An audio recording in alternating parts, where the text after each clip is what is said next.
Hi, this is Oksana from Postcard Ballet. It is November 14th, 2009, and we are at the Rio Camuy Caverns in Puerto Rico. The first time we tried to go see Rio Camuy caves, we could not get in because the park was too full. They only let a certain number of people down into the cave, and they told us that there wouldn't be any chance for us. So the very next day, we made sure that we showed up really early in the morning before the park opened. Once inside the park, we purchased our tickets, we found a place that gave us silly green hard hats, and we found our seats on the trolley. we sat on the trolley for a while and finally took a little trip through the jungle, getting down to the bottom of a sinkhole where the cave mouth was. I had very low expectations about the cave tour, because the last time I was inside the cave, it was under the water, it was really cramped and pitch black. The entrance into the cave is pretty small and dim, because it is 200 feet lower and the sunlight doesn't really get down there. We entered the cave listening to our tour guide tell us facts about the cave system.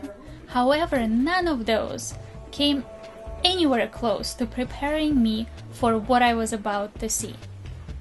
It is the third largest cave system in the world.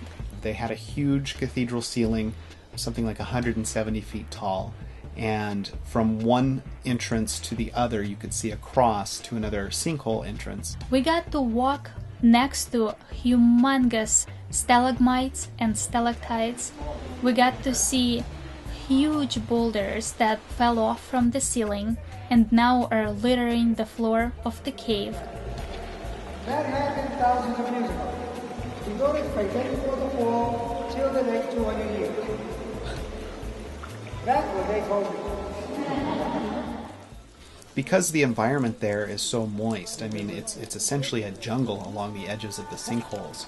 And there's a lot of moisture from the humidity forming on the walls and then trickling down into little rivulets that then gather into larger pools. We also got to see a spot where Rio Camuy enters into a tunnel. Down below is the Camuy River. During our flood seasons, that river can reach the height of 80 feet. This part of the river also flooded with a hurricane, coming up to 160 feet high, covering the ceiling here in front of us. What you're hearing is a waterfall 60 feet above the river, and the river is 150 feet below us. And we were told that it is home to millions of bats. However, we did not get to see a single bat.